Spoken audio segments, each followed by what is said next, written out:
¿Cuáles son las causas, consecuencias y posibles soluciones a los problemas de nuestra realidad? Soy Eric Serpa, te espero de lunes a viernes a las 8 en la radio y la televisión pública de Michoacán. Todo el sistema al pueblo.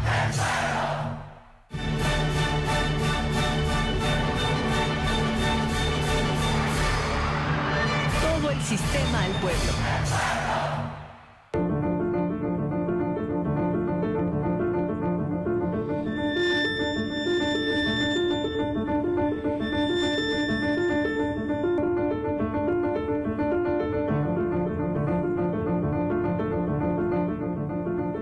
Hola, ¿qué tal? Bienvenidos, bienvenidas y bienvenidas a este espacio informativo, a su noticiero a las 2 a través de la frecuencia de la radio y televisión pública de Michoacán. Como siempre, es un gusto traerle la información más relevante hasta el momento en este martes 10 de enero. Por supuesto, agradecemos a los miembros de la producción que hacen posible esta hora de información y a nuestra intérprete de lengua de señas que siempre está al filo de nuestras necesidades. Y agradezco a mi compañero Héctor Tapia que está aquí presente, nos va a estar presentando la información más relevante. Yo soy Lucy Esquivel y es un gusto, como siempre. Muy buenas tardes.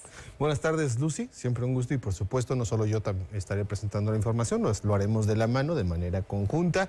Y pues bueno, muchísimas gracias, por supuesto, por sintonizarnos como todos los días, ya saben, a partir de las 2 de la tarde.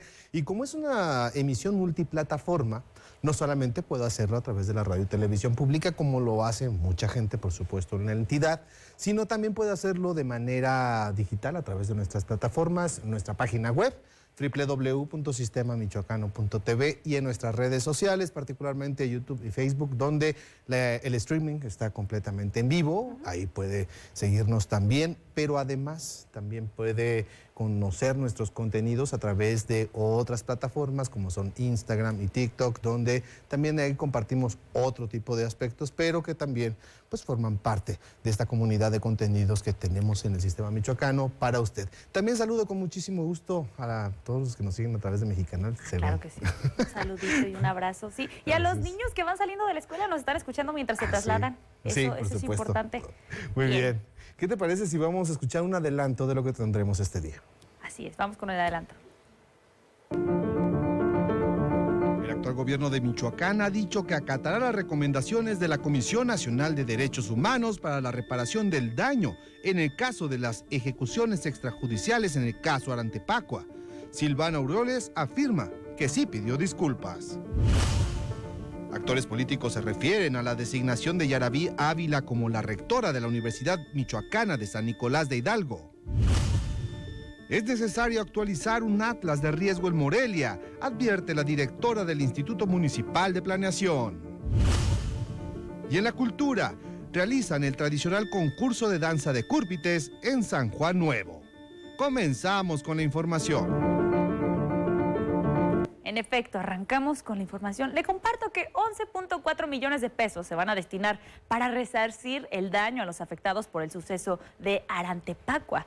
Pero ¿qué fue lo que sucedió en esta comunidad indígena de la meseta purépecha? El 5 de abril de 2017, debido a una disputa territorial de 512 hectáreas de bosque que buscaban destinarse al cultivo de aguacate, más de 800 policías estatales irrumpieron en el municipio atacando con gas lacrimógeno, golpes, aplicando diversas formas de tortura y concluyendo en 4 ejecuciones, 48 detenciones y más de 1,000 víctimas. Ante los hechos, por supuesto, los pobladores presentaron la denuncia ante la Fiscalía del Estado sin obtener respuesta alguna y posteriormente denunciaron al gobernador en turno, Silvano Aureoles Conejo, ante la Fiscalía General de la República, sin obtener respuesta nuevamente. No era lo que esperaban. Únicamente en 2020 la Comisión Nacional de Derechos Humanos, la CNDH, emitió una serie de recomendaciones al exgobernador Silvano y al fiscal general del Estado en el momento, Adrián López Solís, también continúa haciéndolo, por las violaciones al derecho a la vida, a la libertad, a la seguridad e integridad personal por actos constitutivos de tortura, al derecho a la reunión, al interés superior de la niñez y a una vida libre de violencia, todas estas cosas. El gobierno actual, encabezado por Alfredo Ramírez Bedoya, a través de la Secretaría de Gobierno de Michoacán, confirmó comenzar con este proceso de reparación al daño a las víctimas a inicios de este 2023, es decir, el año en curso, a través de la construcción de 4 obras de infraestructura, entre ellas una cancha deportiva y también una biblioteca infantil, así como el diagnóstico psicosocial de los afectados y, por supuesto, su tratamiento médico después de determinar las afectaciones. Usarlo más bien, usarlo. Y en el marco de la visita del secretario de Gobernación, recordarás, armaron ahí una emboscada para hacerle un escándalo al fiscal general del Estado, orquestado desde la oficina de la Secretaría de Gobierno, y entonces dijeron que le iban a pedir a la Fiscalía General que atrajera el caso. Pero lo que a nosotros compete por el hecho lamentable que se atendió de inmediato, como tú sabes, todo está atendido. Las recomendaciones puntualmente las atendimos, de tal manera que si la Fiscalía General, como ellos lo anunciaron, atrae el caso y quiere adentrarse, que lo hagan, pero todo está atendido y cubierto. Bueno, ahorita acabamos de escuchar a Silvano Aureoles Conejo, quien refirió este tema en una conferencia de prensa que ofreció el día de hoy aquí en la capital michoacana, donde él aseguró que él atendió todas las recomendaciones que fueron emitidas por la Comisión Nacional de los Derechos Humanos e incluso, también como se le había exigido en algún momento por parte de los mismos habitantes de la comunidad, el propio exgobernador aseguró que sí se disculpó de manera pública ante esta demanda o exigencia de los pobladores de ahí de Arantepacua, municipio de Nahuatzen. Esto fue lo que señaló el propio exmandatario michoacano sobre este tema. Es por ello que el planteamiento que hacías hace un momento, Lucy, de explicar qué es lo que había sucedido ese 5 de abril del 2017, hace casi ya 6 años, exactamente, donde se registraron finalmente 4 ejecuciones extrajudiciales, como bien referías, también una importante cantidad de heridos y detenidos, y que, pues bueno, marcó de manera profunda la administración pasada y que resultó en una serie de recomendaciones, y que también, por otro lado, las denuncias de carácter penal que se interpusieron en su momento no avanzaron. Esto también hay que decirlo. En cuanto a la Fiscalía Local, pues no hubo mayores avances. Sí, en efecto. ¿Quién encabeza la Fiscalía Local? Fue su secretario de Gobierno, del propio Silvano Aureoles Conejo. Estamos hablando de Adrián López Solís, quien, pues bueno, pues ahí está.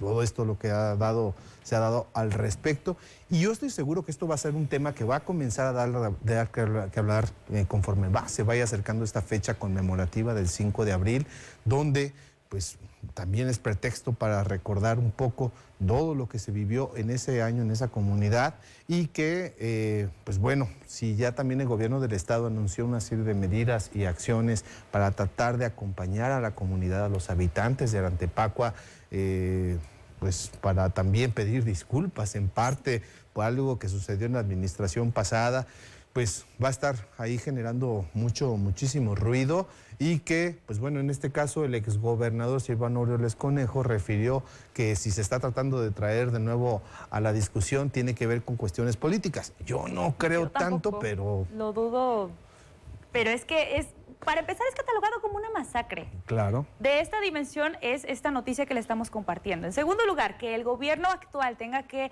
resarcir daños que fueron ocasionados en otro gobierno, pues ya da bastante de qué hablar. Y el hecho de que ahorita estén tomando iniciativas para reparar los daños, que en realidad son invaluables, no podemos determinar el valor de 4 vidas, las torturas y los demás agravios. Bueno, que tengan esta iniciativa, obviamente va a sentirse afectado. Por esto viene esta discusión y esta manifestación, este comentario que hizo el exgobernador. Sí, también hay que apuntar, también no solamente no se fincó responsabilidades en contra del exgobernador, sino pues tampoco nadie de su gabinete, del área de seguridad que coordinaron este operativo, fue sometido a juicio, no se fincó ninguna responsabilidad. No hubo consecuencias. Exactamente, 4 personas perdieron la vida en este operativo, insisto, hace casi 6 años, y que todavía se espera un poco la reparación del daño. Una vida no se repara. No. Eso hay que dejarlo muy, muy claro. Y además enviar 800 elementos Así ante es. una comunidad tan pequeña, ¿con qué se podían defender? ¿Piedras? ¿Hachas? Hay muchísimo que observar Desglosar. sobre esto, por supuesto, y como digo, yo soy seguro que va a comenzar a dar mucho de qué hablar este tema en función también de todo este proceso de reparación del daño que se vaya dando, que ya se anunció, este trabajo conjunto con la propia comunidad de Arantepacua, que pues está en vías de conmemorar estos 6 años de este fatídico suceso. Bien, sí. ¿Qué te parece si continuamos con la información? Cambiamos Claro un que poquito sí. Fíjate de que tema. también el exgobernador el día de hoy estuvo hablando de diversos temas. Coméntanos cuál fue el otro que se refirió. También agregó, dio su punto de vista con respecto a la elección de la nueva rectora de la Universidad de San Nicolás de Hidalgo, ya sabemos que es Yaraví Ávila González, y además señaló que hubo una burda e indebida intervención del gobierno del estado en la definición del rectorado de la máxima casa de estudios aquí en la entidad, lo que representa una violación a esta institución. Escuchemos. Mi respeto absoluto a la universidad y lo que decida, lo que se haga con la universidad deben de decidirlo las universitarias y los universitarios. Por eso, yo no, dijo la señora, que qué bueno que yo me involucre, no, yo no me estoy involucrando con la universidad, que no se equivoque. Lo que yo digo es que es una injerencia indebida del gobierno. Mi postura es a evitar que los órganos autónomos sean vulnerados por mediocres y aspirantes a tiranuelos, en palabras de Simón Bolívar, que se estén metiendo donde no, porque piensan que tienen derecho a hacerlo. No, es una falta de respeto, es una grosería, pero lo digo como ciudadano y como michoacano, pero no porque yo me quiera meter en los temas de la universidad. Eso lo van a decidir las universidades y los universitarios. Nunca me metí en los temas de la universidad como gobernador, menos ahora que soy un ciudadano común. Lo que digo que la señora es una incompetente y que llega impuesta por otro impuesto y que entonces es una cadena de impostores y que eso daña mucho la imagen de la universidad porque tiene una imagen nacional e internacional. Ahí está la opinión del exgobernador de Michoacán, a quien, por cierto, por otro lado, también al exrector se le relacionaba mucho con él. En algún momento incluso al exrector se le señalaba por ser quien podría ser el propio candidato en su momento del exmandatario. Entonces, pues bueno, la opinión de quien viene, por supuesto. Y la opinión también de usted, que nos escuche, que nos sintoniza a través de la radio y televisión pública de Michoacán. Usted tendrá la mejor opinión. Y también ante la llegada de la nueva rectora de la máxima casa de estudios del Estado, los estudiantes de la ciudad universitaria hablan sobre los puntos débiles de la universidad y sobre cuáles deberá poner atención la rectora Yaraví Ávila González. Siento que escuchar más a los alumnos en sus peticiones acerca de la calidad de las clases, ya que muchas veces pues no se dan como esa cierta calidad que, por ejemplo, decimos, bueno, vamos a tener una clase, pero la otra no. Entonces siento que eso cambiaría. El mejorar el internet, porque sí lo ocupan todos muchos estudiantes. La mayoría, yo estoy aquí dando mi servicio social y sí lo ocupo para mis trabajos que me piden. Sería lo mejor para poder elaborar más entre todos por los trabajos en equipo. Debería concentrarse más en dar apoyos a estudiantes de escasos recursos. El internet sería una buena opción. Hay varias facultades donde no se tiene internet, no en todas las áreas. Y el que hay es de un bajo nivel, no hay mucha red en todo el edificio. Ahí en la Facultad de Artes está bien fea, no la arreglan. O sea, se supone que es de artes y está bien feo, o sea, está despintada y así. No, y que los maestros no entren tarde, porque ahorita estamos viniendo a clases porque pues llegaron tarde los maestros. Sin duda, la Universidad Michoacana de San Nicolás de Hidalgo, como escuchamos a muchos de los integrantes de esta comunidad de estudiantes de la misma máxima casa de estudios, efectivamente tiene muchos aspectos que atender, que resolver, la atención a los edificios, a los servicios que ofrece, y es un reto no menor, es producto de todos estos rezagos que se vienen acumulando, así es de que Pues vaya tarea, vaya reto que se echó encima ya la vía Vila Sí, González. sin duda tiene una responsabilidad gigante. Pero bueno, ya escuchamos en la línea telefónica a Pepe Toño. Vamos a cambiar un poquito de tema porque nos vamos a enlazar para que nos dé el reporte vía nuestro compañero Pepe Toño Zamudio, director de Exen. Y es un gusto, como siempre, conversar contigo, Pepe Toño. ¿Cómo te encuentras? No, hombre, el gusto es mío. ¿Cómo estás, Lucy, Héctor? Muy buenas tardes también al auditorio. Son 3 manifestaciones, ojo, en lo que va del año.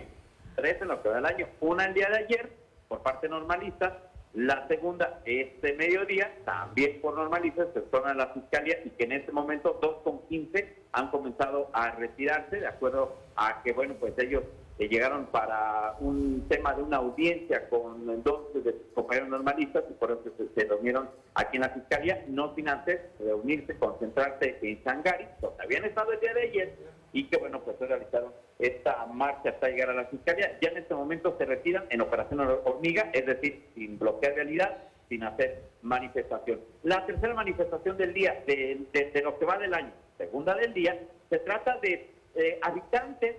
Llama la atención, sinceramente, Héctor, Lucy, porque son habitantes comuneros de la isla de Janitzio, del lago de Pátzcuaro, al sur del estado de Michoacán, en donde señalan ellos que, bueno, pues traen distintas demandas ante el gobierno del estado de Michoacán, particularmente ante la Secretaría de Edificaciones y Obras Públicas, que se ubica en las oficinas centrales en la avenida Acueducto, muy cerquita o casi enfrente de la unidad deportiva Ejército de la Revolución, como todos le conocemos, el Venustiano Carranza. Utilizaron el propio autobús de pasajeros en el cual llegaron desde Pátzcuaro a esta ciudad de Morelia para atravesarlo sobre la vialidad de Acueducto, de tal suerte que todavía se ve un tanto complicado para usted que abandona el centro de la ciudad y con dirección hacia la intersección con la Lázaro Cárdenas. Es decir, si usted viene del piso estatal, usted viene de Ventura Puente sobre Acueducto con dirección hacia Loapas, hacia el Venustiano, este es donde estará, donde usted va a encontrar el corte de la circulación. Quiero decirle que está en este momento muy complicado, Lucy, Héctor, porque aquí tenemos, en esta colonia Chapultepec, tenemos varias escuelas. Enfrente, en la colonia Vasco de Quiroga, a un lado del Venustiano, también tenemos escuelas primarias y también tenemos varias facultades, incluso de la Universidad Michoacana San Nicolás de Hidalgo. Es un punto de acceso o de salida del centro hacia el oriente de la ciudad para los que van hacia Mil Cumbres, y por obvias razones, vialidades como la avenida General Lázaro Cárdenas tienen saturada a vuelta de rueda con dirección hacia la oficina de la delegación de la Secretaría de Relaciones Exteriores. Alternativas viales: si usted está en la zona de Ventura Puente, donde está la Secretaría de Finanzas, baje por la avenida Tatabasto, donde está la Secretaría Estatal de Turismo, donde está el Templo de San Diego, llega a Bucareli, a su mano derecha. Bucareli lo lleva a espaldas de Venustiano Carranza y posiblemente puede volverse a incorporar por la avenida del Estudiante hacia la avenida Acueducto. En sentido contrario, partiendo también de ahí de la Secretaría de Finanzas sobre Ventura Puente, no le recomiendo que baje a Lázaro Cárdenas, porque le reitero que está a vuelta de rueda. Baje en su defecto hasta Batalla de Casamata, esto es antes de llegar al edificio del Géminis. Casamata corre de manera paralela al Boulevard García de León y lo llevará sin mayor contratiempo sobre Casamata, le reitero, hacia la zona de Astilleros del 47. Esta manifestación de Acueducto, nada más para que se alcancen a dar una idea, alcanza a afectar vialidades a la redonda, como lo es avenida Enrique Ramírez Miguel, para aquellos que van desde la zona comercial Las Américas con dirección hacia Acueducto, y también alcanza a incrementar un poco más el tránsito vehicular en el propio Boulevard García de León, que aquí le vamos a adicionar las obras del parque lineal que están realizando por parte del Ayuntamiento de Morelia, lo que nos está generando contratiempos viales. Por fortuna, Lucy, Héctor, en el centro de la ciudad no tenemos manifestación, Casa de Gobierno, Casa de Michoacán, tampoco tenemos manifestación, y Libramiento Sur, la zona de salida a Pátzcuaro, tampoco tenemos manifestación en estos momentos. Así que tómenlo en consideración. Sin embargo, habrá que estar al pendiente de alguna posible, y lo dejo así, posible acción que pudieran realizar los normalistas en el transcurso de las siguientes horas. La información que tenemos. No. Muy bien, por si extrañaba las manifestaciones. Es lo que iba a decir. No extrañaba eso. Pero bueno, la gente tiene que hacer saber sus necesidades de alguna forma, y las manifestaciones es una herramienta, bien o mal. Pues estamos platicando sobre ellas. Así es, la semana pasada estuvimos en blanco, 0-0 el marcador, sin manifestación. Ya este día que regresaron las clases, que regresa también la actividad escolar ya en su totalidad, pues obviamente también por ello regresan las manifestaciones y ahora sí podemos decir con todas las palabras, ahora sí estamos en plena normalidad. Muy bien, Pepe Toño. Muchísimas gracias por este reporte. Por supuesto hay que tomar todas las precauciones para todos los que transitan por estas vialidades para que pues eviten en la medida de lo posible y no caigan en estos embotellamientos que se generan producto de estas movilizaciones. Te agradecemos mucho, querido Pepe Toño. Gracias a ustedes, feliz tarde de martes, estamos al pendiente, un abrazote. Igualmente, un abrazo, cuídate mucho. Un abrazo. Gracias. Vámonos a una pausa, regresamos con más información. Ya se escuchó que está bastante interesante el noti que le traemos el día de hoy, así que no se despegue, continúe la frecuencia de su noticiero a las 2.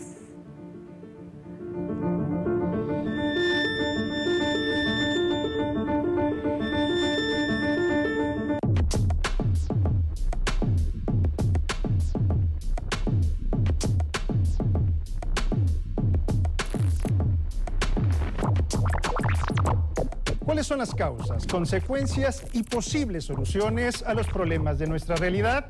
Soy Eric Serpa, te espero de lunes a viernes a las 8 en la radio y la televisión pública de Michoacán. Todo el sistema al pueblo.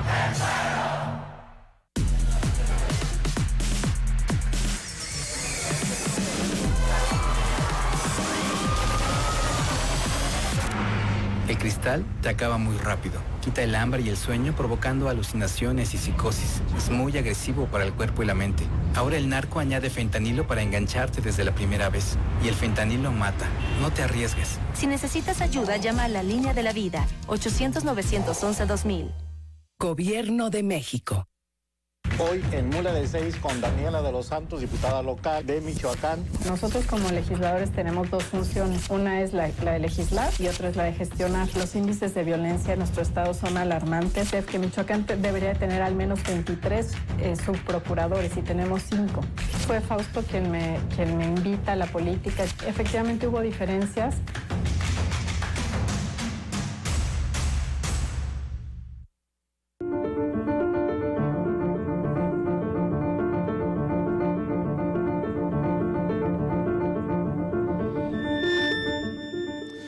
Muchísimas gracias por continuar con nosotros a través de la radio y televisión pública de Michoacán. Hoy tenemos un enlace telefónico con el titular de la Secretaría de Desarrollo Económico, Claudio Méndez Fernández, con quien habremos de charlar sobre algunos temas bastante interesantes en cuanto al desarrollo económico de la entidad. Antes que nada, me da muchísimo gusto saludarlo, secretario. ¿Cómo se encuentra? Bien, Héctor, un saludo a todos los que están ahí en cabina, a todo el equipo del sistema y sobre todo a todo el auditorio del sistema. Buenas tardes y buen provecho a los que estén ya comiendo. Me gustaría partir justamente de este dato que han revelado y se ha insistido últimamente de que el 2023 va a ser el año del desarrollo económico para Michoacán, y en este contexto hemos analizado los datos que se han reflejado en los últimos meses en cuanto a la recuperación del empleo aquí en el estado, en esta ruta de la formalización en la cual ha insistido tanto el mandatario michoacano. En ese sentido, ¿cuál es el avance que se tiene hasta este momento, secretario? Mira, cerramos este diciembre con 474,000 empleos formales registrados ante el IMSS. Es el año en el que hemos cerrado con la tasa más alta de empleo formal en diciembre. Tú sabes, los diciembres son complejos, tienen una variación con respecto a los otros meses del año, pero este año, bueno, cerramos con este número importante. Y lo que queremos hacer es mantenerlo y subirlo. ¿A qué me refiero? Hay efectivamente un compromiso por parte del gobierno del estado y también en coordinación con el gobierno federal para el tema de la formalización del trabajo que hay aquí en México, y esto obviamente tiene dos sentidos, ¿no? El primero es que haya garantía de seguridad social para los empleados, creo que es lo más importante. Y creo que eso habla también de competitividad, hablando del TEMEC. Pero por otro lado también, a medida de que crezca la tasa de empleos formales, el número de empleos formales, va a haber también un mayor recaudación por concepto de impuesto a la nómina, lo cual tiene que verse reflejado en obras de infraestructura o servicios básicos, hospitales, educación, mejores condiciones, ¿no? Así que bueno, creo que es la apuesta, una de las apuestas más importantes que tiene el gobierno del estado. Nunca hemos superado el 500,000. Yo estoy haciendo todo el esfuerzo para que junto con los empleadores, las cámaras, los gremios, podamos superar por mucho ese 500,000 que nunca ha sido superado, y sobre todo porque es por el bien de Michoacán y por el bien de México. Creo que eso mostrará un estado fuerte, un estado sólido, y obviamente con una economía boyante, ¿no? Secretario, si bien nos acabas de referir con cuántos empleos formales cierra Michoacán, de acuerdo a las cifras que se tienen registradas ante el Instituto Mexicano del Seguro Social, ¿cuántos de estos fueron formalizados durante el 2022? Más de 9,000 empleados fueron los que se formalizaron. 9,300 fueron los que se formalizaron, y con lo cual, bueno, llegamos a los 474,615 trabajadores. Pero bueno, la verdad es que la idea y el compromiso es obviamente superar el 500,000 el próximo año, y necesitamos de la concurrencia y de la buena voluntad de todos, ¿no? Sobre todo pensando que somos una sociedad solidaria y tenemos que caminar hacia un camino de justicia, ¿no? También social. Esto lo comento justamente porque acaba de entrar en vigor relativamente reciente, en octubre del año pasado, lo que es la reforma laboral aquí en Michoacán, con un nuevo esquema, y también pues esta administración trae sus propias prioridades en esta ruta de la formalización del empleo. Bueno, en este sentido, ¿cuál sería la proyección que se tendría de poder formalizar más empleos durante el 2023? ¿Cuántos más o menos aproximas tú que pudieran formalizarse, tomando en cuenta que también hay condiciones establecidas por el mismo Tratado de Comercio con Estados Unidos y Canadá? Mira, yo la verdad, como te lo vuelvo a repetir, nunca hemos pasado del 500,000. Ahorita estamos a 26,000 empleos para llegar al 500,000. A mí me gustaría que lo estuvieran superando pues por un margen más amplio, unos 510,000, 520,000. Es mucho, pero es posible. Es posible sobre todo por las condiciones de crecimiento económico que presenta el Estado, y para esto pues, obviamente tenemos que hacer una campaña de acercamiento y sobre todo de corresponsabilidad entre los empleadores y gobierno del Estado, gobierno federal, obviamente para que suceda esto. Vuelvo a lo mismo, ¿no? A mayor número de empleados o empleos formales, pues va a haber mejoras y mayores servicios para la población, y creo que eso habla bien en términos económicos, sobre todo en el tema de competitividad, y tratándose también y enmarcándolo en este tratado de México, Estados Unidos y Canadá, en donde también se está pidiendo que existan condiciones benéficas laborales para los empleados. Hay una gran área de oportunidad que tiene que ver con el sector agrícola, el sector agropecuario, donde el propio gobernador había hecho ya algunas referencias en cuanto a la cantidad de empleos informales que, por ejemplo, el sector aguacatero genera, que son alrededor de 150,000 empleos informales. Entonces, creo que ahí hay una gran ruta para poder ir generando los acuerdos para que también vayan formalizando a todos estos trabajadores, ¿no? Fíjate que en todos los sectores, a mí no me gustaría nada más puntualizarlo en el tema del aguacate, porque, como tú sabes, somos líderes en 12 productos a nivel nacional.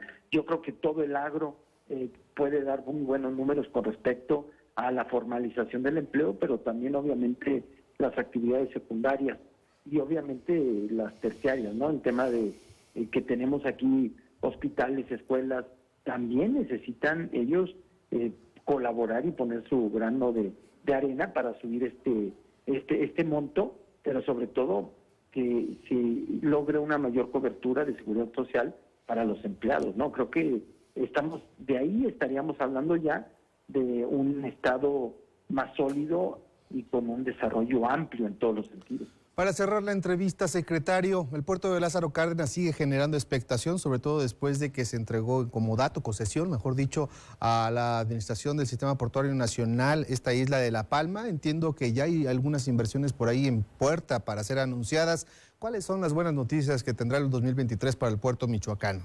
Mira, de entrada, pues son varias, ¿no? Primero, que se borra esa especie de neblina que estaba ahí alrededor del puerto de Lázaro Cárdenas, ¿no? Creo que la entrega por parte del gobierno del Estado a la Cipona del puerto creo que viene a darle claridad, certeza, certidumbre a este espacio, y obviamente sí está generando un gran interés en inversionistas locales e internacionales, puesto que ven al puerto de Lázaro Cárdenas la puerta para Asia-Pacífico, pero también la puerta de Asia-Pacífico para lo que es México, Estados Unidos y Canadá. Creo que la ubicación del puerto lo hace único, y también el tema de logístico, ¿no?, con el que cuenta el puerto también lo hacen como la cereza del pastel de todo el Pacífico mexicano. ¿Qué es lo que queremos? Desarrollar proveeduría, no solamente en el puerto, sino en la ciudad de Lázaro Cárdenas, y obviamente en conectarnos económicamente a todo lo que se le conocía a los estados del corredor, que ahora se le denomina Gran Bajío, en donde Michoacán tiene un bono demográfico de más de 27,000 personas que egresan de educación media superior y superior. Contamos con el 100% de energías limpias, contamos con agua, contamos con gente comprometida, y obviamente pues la ubicación que tenemos para llegar de la manera más rápida del Pacífico a la costa este de los Estados Unidos, creo que también nos ponen en una situación en donde la ubicación es primordial para acercar los productos con los consumidores. Perfecto, secretario, te agradecemos mucho que hayas aceptado esta charla con nosotros, y pues bueno, a la espera de poder ampliar este y otros tantos temas que están en la agenda de desarrollo económico de la entidad, y pues bueno, insistir en este agradecimiento por haberte enlazado con nosotros. No, y de reiterarles, este año es el 2023 es el año del desarrollo económico. No podemos dejar pasar la oportunidad que se da a nivel global y a nivel nacional. Michoacán tiene que jugar un papel fundamental en este tema de consolidación económica. Excelente, secretario. Que tenga usted una excelente tarde. Gracias, saludos y buen provecho a todos y a todas. Hasta luego. Muy bien, ha llegado el momento de irnos a la sección amable de este espacio informativo. Vámonos a la sección de cultura con nuestra compañera Dafne Gutiérrez.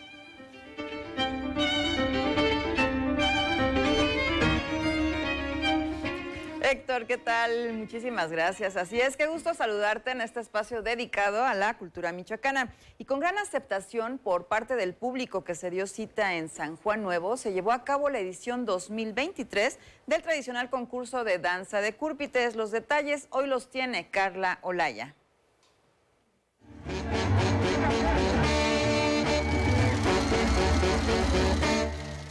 La música, el color y la elegancia se hicieron presentes en el San Juan Nuevo Parangaricutiro, donde se realizó la tradicional danza de los cúrpites en su edición 2023. En la plaza principal y con la presencia del gobernador de Michoacán, Alfredo Ramírez Bedoya, y del presidente municipal, Jesús Antonio Espinosa Rochín, los asistentes disfrutaron de las diversas danzas que se presentaron durante la competencia entre los barrios de San Miguel y de San Mateo. Entre dulces, música tradicional y el colorido de cada una de las vestimentas tradicionales de los cúrpites, se realizó la competencia tanto de manera grupal como individual, donde los participantes mostraron lo mejor de su danza en este evento que se realiza desde hace 122 años. Antes de concluir, el alcalde entregó al gobernador un reconocimiento por el impulso que ha brindado para que se mantenga esta tradición del municipio. Bien, pues ahí está la nota. Y bien, en la capital del estado, el Macás invita a conocer durante todo el mes de enero la pieza del mes, que en esta ocasión recuerda la obra del maestro Salce. El Museo de Arte Contemporáneo Alfredo Salce, con apoyo de la Secretaría de Cultura de Michoacán, invita a conocer la pieza del mes, El Reflejo, obra del artista michoacano Alfredo Salce, en el marco del 115 aniversario de su natalicio y en la conmemoración de su 20 aniversario luctuoso. El acervo del Macás resguarda parte de la producción artística que se conforma por más de 150 piezas, entre pintura, grabado, dibujo, escultura, cerámica y tapiz, girando en torno a la mujer, lo cotidiano, la fauna, oficios, paisajes, tradiciones, denuncia social y otras más de corte histórico. Cabe recordar que en la década de los años 90, el museo adquirió su nombre en honor a este artista plástico de los más destacados del estado de Michoacán, y en la Bienal Nacional de Pintura y Grabado del mismo nombre, creada en 1997.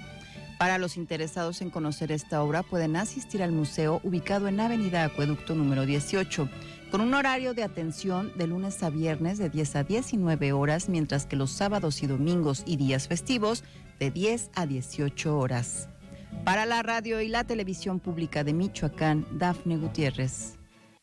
Y bien, en información de carácter nacional, se dio a conocer que para honrar la figura de Gabriela Mistral, el Canal Cultural de México dedica programación especial. Aquí le tenemos los detalles. Con motivo del 66 aniversario luctuoso de la escritora y pedagoga chilena Gabriela Mistral, el medio público de Canal 22 ha preparado una programación especial con 2 documentales que destacan la trascendencia que tuvo en México, la también diplomática y Premio Nobel de Literatura 1945.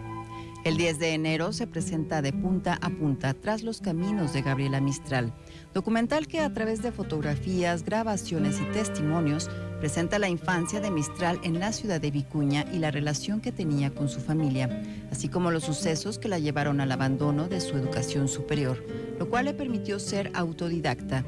Además, se explica cómo fue que la escritora llegó a nuestro país como parte del proyecto educativo de José Vasconcelos, el cariño que profesó a la cultura mexicana y la forma en que lo reflejó en su obra.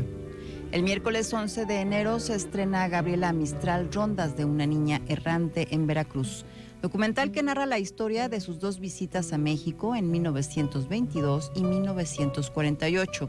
Un momento en el que el país estaba en pleno periodo postrevolucionario, en el que el gobierno y la sociedad atravesaban fuertes reestructuraciones. Cabe destacar que este último podrá verse a través de la señal internacional de Canal 22 para Estados Unidos. Para la radio y la televisión pública de Michoacán, Dafne Gutiérrez.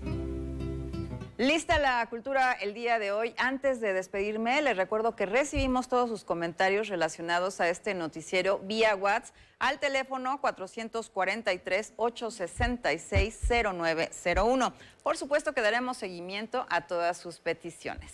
Es todo por el momento. Quédese, tenemos más después de la pausa. Para todos, muy buenas tardes.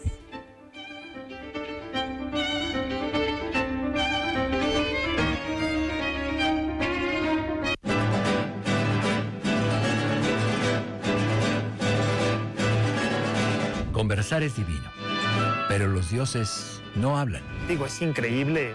Hacen, deshacen mundos mientras los seres humanos charlan. ¿Qué de malo tiene hablar del dolor? Que a veces estamos como que en el limbo. A Chivas le tengo muchísimo cariño. Viví mis primeros viajes en la imaginación. Creo que es algo muy gratificante. Aquí, alrededor de la fogata, sabemos de conversación humana. Me gusta ver a mi esposo trabajando. Cálida. A los obreros que se vuelven tiranos. Yo ya no me resisto, sé que las mujeres llevan la batuta. Íntima. Que hago canciones panfletarias. Y le bebemos, exactamente. Sobre todo, original y honesta. Soy un moro judío que vive entre los cristianos. Soy canario a muerte. Todo el sistema al pueblo. Es valioso actualizar la dirección ante el INE porque con ello puedo tomar decisiones para mi colonia y tener una mejor calidad de vida. Para estar vigente a la hora de votar. Porque ahora yo vivo aquí y pertenezco ahora a este lugar. Porque podemos formar parte de las elecciones en nuestra colonia. Si te cambiaste de casa, avísale al INE y sé parte de quienes toman las decisiones en tu nueva comunidad. Actualizar mi INE es valioso para mí y mi nueva comunidad. En Michoacán, vamos por buen camino. Más de 127,000 habitantes de Jacona, Tangancícuaro, Tangamandapio, Tinguindín, Tocumbo, Los Reyes y Peribán se beneficiarán con la conservación y mantenimiento de 26 kilómetros de caminos. Con una inversión de más de 125 millones de pesos, se deshierva, limpia, da mantenimiento a las alcantarillas, se recuperan los pavimentos y señalamientos para que sus traslados sean rápidos, cómodos y seguros. Michoacán, honestidad y trabajo.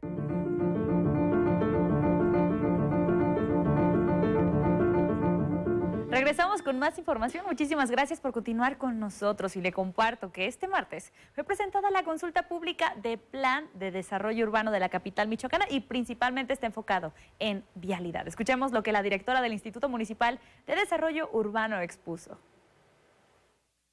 La directora del Instituto Municipal de Desarrollo Urbano, Joana Manso, presentó este martes la operación de la encuesta del Plan de Desarrollo Urbano, el cual se regirá sobre 4 ejes principales en los que el moreliano podrá aportar ideas y propuestas.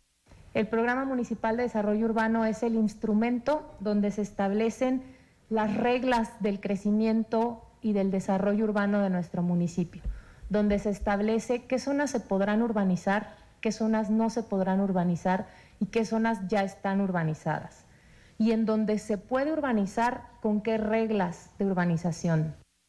Las vialidades proyectadas a futuro podrán ser tratadas en este programa. Y también el programa contiene las vialidades proyectadas a futuro. Eso es algo muy concreto que la gente de cualquier colonia, si considera que hay una vialidad que deberían tener y hoy no tienen, que los invitamos a que revisen el mapa de la estrategia vial. Mediante estos mecanismos se busca incrementar la participación de la ciudadanía y recibir propuestas de las vialidades en la capital del estado, destacó la funcionaria municipal. Es que incentivemos la participación, que de verdad sea un proceso de total apertura, un proceso que tenemos hasta el 28 de febrero, es decir, hay tiempo suficiente para que quien desee hacer una propuesta concreta de vialidades, de proyectos o de usos de suelo lo pueda hacer. Destacó que la densidad actual es de 40 viviendas por hectárea en la capital michoacana. Sabemos cuáles son las zonas más densas, es hacia el oriente de la ciudad, hay varias zonas que están densamente pobladas. Sin embargo, aunque parecieran muy densas, hoy por hoy en Morelia tenemos una densidad promedio de 40 habitantes por hectárea, de 40 viviendas por hectárea, lo cual es una densidad muy baja a niveles internacionales. ¿Qué quiere decir? Que tenemos predios muy poco densos, que tenemos zonas del municipio, toda la zona céntrica, la zona del periférico hacia adentro, donde en un predio digamos que se puede reaprovechar más, ¿no? Este plan de desarrollo se tiene previsto para los próximos 20 años. Imágenes Isaac Olivares para la Radio y Televisión Pública de Michoacán, reportó Jorge Mora Díaz de León. Qué interesante propuesta de poder contemplar o integrar opiniones de los ciudadanos en cuanto a cómo les gustaría o qué les gustaría integrar al desarrollo urbano de su municipio. También hay que remarcar, estas opiniones y lo que se pueda consensar también no tiene que ser un plan de 3 años de un solo gobierno, tiene que ser un plan a largo plazo para que realmente sea efectivo y que sea en beneficio de la movilidad y en consecuencia del bienestar de los propios habitantes de la capital michoacana en este caso, pero también todos los municipios michoacanos están justamente obligados a cumplir con estos proyectos de planeación. Y hablando también sobre estos temas, la misma titular del INPLAN, de este Instituto Municipal de Planeación, destacó que hace falta actualizar el Atlas de Riesgo de la capital michoacana. Escuchemos lo que apuntó. Ya también el Consejo del Instituto y pues aquí tanto el regidor como la síndica son integrantes del Consejo Directivo, nos autorizaron que este año se actualice también el Atlas de Riesgo del municipio de Morelia. Ya tenemos un presupuesto, es decir, ya es algo cierto, se va a hacer este año. Y entonces ese Atlas, una vez que esté, se sumará al programa si hay alguna actualización, porque los instrumentos cambian, los Atlas cambian. Un día una zona puede ser de un riesgo medio y en un par de años se convierte en un riesgo alto de inundación, de hundimientos, etcétera. Relacionado con el tema, le comparto que la vivienda vertical se encuentra en tendencia a nivel global, ya que pueden agrupar a una mayor cantidad de habitantes en mucho menos espacio, lo que igualmente da pie a que las zonas rurales y agrícolas se respeten y sigan utilizándose pues con estos fines. También ayuda a que se reduzcan los gastos de transporte y también se reduzcan los gastos de servicio. Y eso solo por mencionar algunas de sus ventajas. Por esta razón, la directora del Instituto Municipal de Planeación en esta misma conferencia compartió precisamente que la vivienda vertical en Morelia se contempla como una muy buena opción de desarrollo urbano. Vivienda vertical nos hará que a lo mejor tengamos una vivienda mucho mejor ubicada, pero también con un mucho mejor equipamiento urbano. Mejores áreas verdes, mejores vialidades, comercio más cercano, escuelas más cercanas, hospitales más cercanos. Entonces, hoy como generación y como ciudadanos de este municipio, particularmente en la ciudad de Morelia, quizá la dinámica es distinta en las localidades rurales, pues sí tendremos que empezar a poner en la balanza ubicación y equipamiento contra un gran predio y terrenos en las periferias, ¿no? Y en más temas municipales, la secretaria de Turismo de Morelia, Telma Aquique, resaltó que la ocupación hotelera en la capital michoacana superó la media nacional este 2022. El incremento de ocupación hotelera en Morelia fue de más del 50% en el 2022, lo que hizo que Morelia se situara más arriba de la media nacional y posicionándose en el primer lugar de los destinos patrimonio a nivel nacional, señaló la secretaria de Turismo de Morelia, Telma Aquique Arrieta. Estos datos los tenemos en base a la ocupación hotelera que nos reporta ella y el Datatour de sector federal. El promedio de ocupación anual en Morelia fue del 51% durante todo el año. Recordemos que la media nacional es del 47.7%. Quiere decir que Morelia está por arriba de esa media nacional en los destinos del centro del país. De igual forma, la funcionaria municipal resaltó que los conciertos, festivales y la Noche de Muertos incrementaron el número de visitantes a la capital michoacana, lo cual generó una derrama económica importante en este 2022. Mensual del sector hotelero, solamente hablando del sector hotelero, se estima que en este sector se registraron recursos alrededor de 1,078 millones de pesos. Es un promedio que tenemos en registro de los ingresos hacia los hoteles de Morelia. Quienes pernoctaron en la capital michoacana fueron más de 4 millones de turistas nacionales e internacionales. Se estima que 4,136,448 turistas llegaron a Morelia y durmieron. Durmieron en diferentes lugares y ahí lo vemos, le damos a la gráfica que no se ve, en esta gráfica, que quiere decir los que se quedaron en un hotel, los que se vinieron con familiares y amigos o los que se quedaron en una vivienda Airbnb. Telma Aquique destacó que el 80% del turismo que visitó Morelia fue nacional, proveniente de la Ciudad de México, Querétaro, Aguascalientes, Guanajuato y Quintana Roo, entre otros. El origen del turismo principalmente sigue siendo el nacional, sí, en un 80%, pero la verdad es que sí es un histórico hablar de que en muchas de las temporadas en Morelia llegamos a ocupaciones de turismo internacional hasta de un 20% de extranjeros. La derrama económica de turistas visitantes fue de 4.530 millones de pesos, cifra récord respecto al 2019. En el dato de estimación de derrama económica generada por turistas y visitantes, se estima que esta derrama fue de 4.530 millones de pesos. Una cifra récord también señalarla, porque representa un 41% de incremento respecto al año 2019, que es al que nos referimos por ser una cifra que teníamos que elevar. Finalmente, la titular de Desarrollo Turístico de Morelia celebró que el 2022 fue el mejor año en materia turística para la capital michoacana. Imágenes Juan Carlos Contreras para la Radio y Televisión Pública de Michoacán, reportó Jorge Mora Díaz de León. Relacionado con este tema, Fernando Figueroa Silva, presidente de la Cámara Nacional de la Industria Restaurantera, celebró la recuperación de este sector aquí en la capital del estado. Ha habido algunas aperturas, algunas muy importantes, y en lo general ha sido un año muy positivo. Te puedo decir que cerramos, yo creo que evidentemente arriba del 2019, ya superamos las cifras en lo general, y pues estamos muy contentos. ¿Qué le parece si nos vamos a la sección deportiva de este noticiero con nuestro compañero Ismael Herrera? Ismael, bienvenido.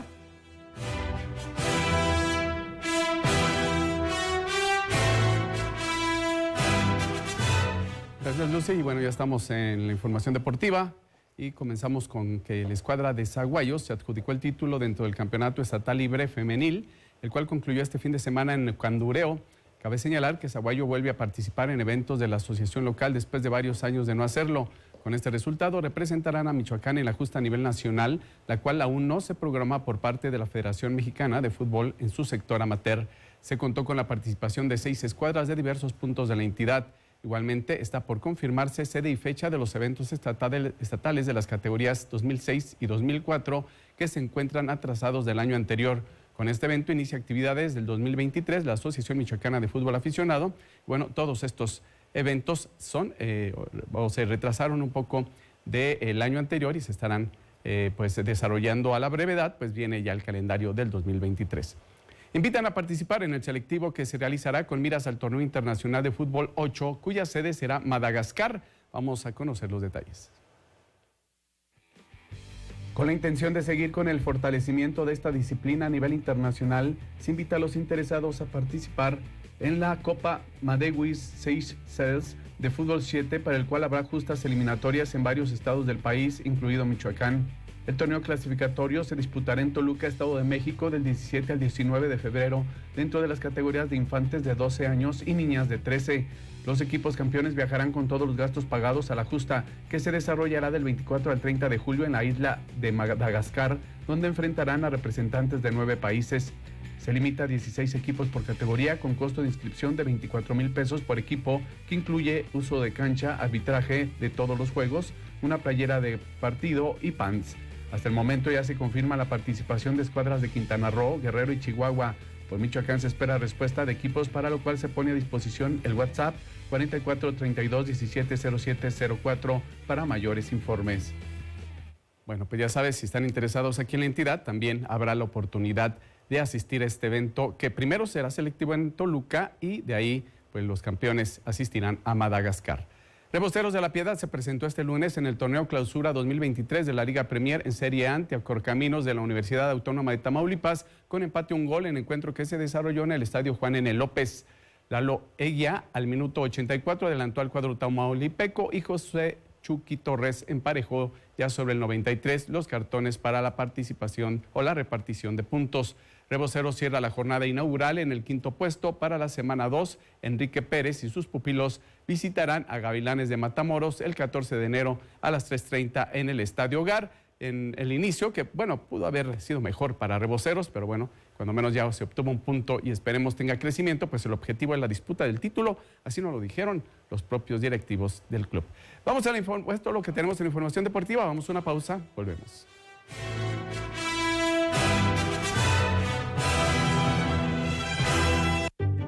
Recuperamos la salud para tu familia. Con el programa Salud en tu Familia, otorgamos consultas en los hogares de quien lo necesita. Pusimos en operación los centros de salud de Quiroga, Benito Juárez, Uruapan, Zamora y La Piedad. Para frenar la pandemia, 9 de cada 10 michoacanos han sido vacunados contra el COVID-19. La transformación es el rumbo. Michoacán, honestidad y trabajo.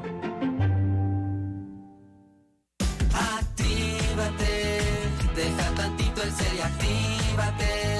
Si tú lo haces, yo también me apunto. Hagamos. Cuando te activas, te liberas. Actívate 30 minutos, 5 días de tu semana. Conoce más en libérate.mx. Consejo de la Comunicación, voz de las empresas. En Policía Auxiliar tenemos vocación de servir. Nos preparamos cada día para cuidarte y proteger lo que es importante para ti. En nosotros siempre encontrarás una sonrisa y la calidez de nuestra atención, porque tu bienestar y tranquilidad es nuestra misión. Policía Auxiliar de Michoacán, nuestro valor es tu confianza. Michoacán, honestidad y trabajo. Hola, ¿qué tal? Bienvenidos a su programa Consulta Médica, un programa de salud. Llevamos toda la información para usted a través del Sistema Michoacano de Radio y Televisión. Cirugía plástica, vanidad o necesidad. Entre 70 y 80% de la población en algún momento de su vida va a presentar la infección. Este programa será muy útil para cuidar su salud y evitar problemas como cualquier enfermedad de las que cotidianamente se dan. Todo el sistema al pueblo.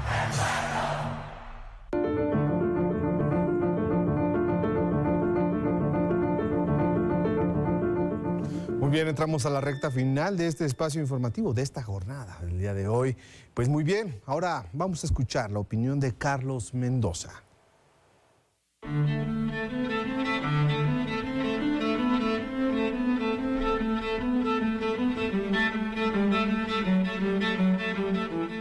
Hola, ¿qué tal? Buenas tardes, mi nombre es Carlos Mendoza y esta es mi colaboración semanal para el Sistema Michoacano de Radio y Televisión que se titula Ascenso de Derecha. Hace unos días vimos con bastante sorpresa, angustia incluso, cómo bastantes manifestantes en la capital de Brasil, Brasilia, tomaban bastantes dependencias gubernamentales. edificios pues, estratégicos, el Congreso de Representantes, el Suprema Corte de Justicia, etcétera. Y vimos cómo estos manifestantes, precisamente de derecha, bolsonaristas, fascistas,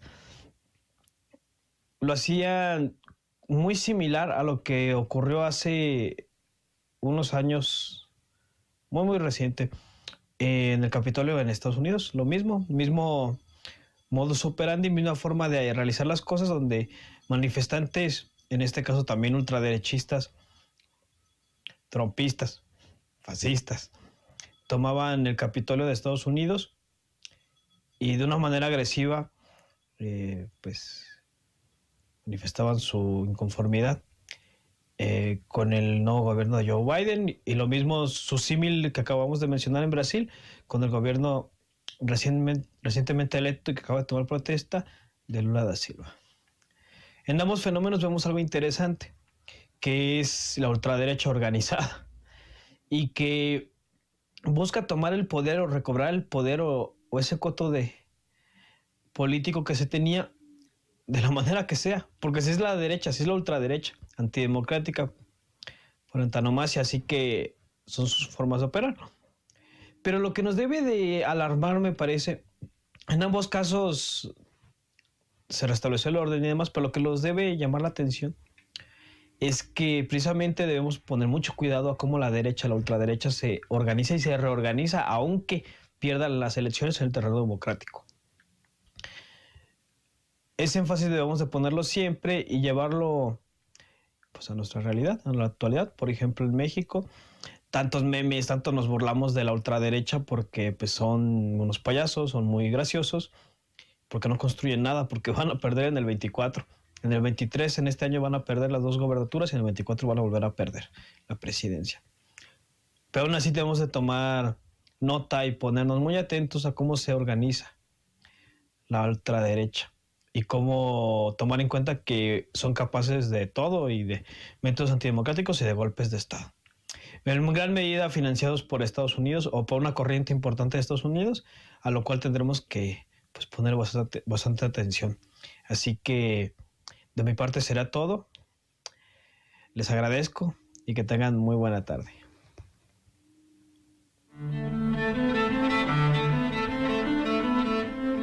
Esa es la opinión de nuestro compañero Carlos Mendoza. Y llegamos al final del noticiero. Muchísimas gracias por sintonizarnos. Gracias a los miembros de la producción que hicieron posible esta hora de información. A nuestra compañera Yunuen, intérprete de lengua de señas, y por supuesto a ti, Héctor. Muchísimas gracias, Lucy, por llegar también hasta este momento. A todos los que nos acompañaron y también a través de nuestras plataformas digitales. Recuerden que tenemos una cita el día de mañana a partir de las 2 de la tarde. Tenemos, como siempre, mucha información.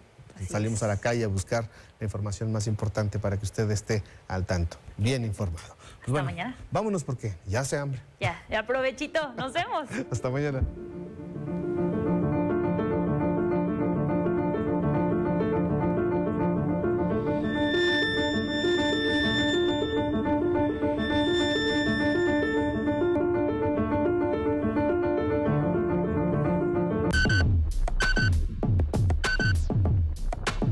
Somos el medio de comunicación con mayor cobertura en Michoacán.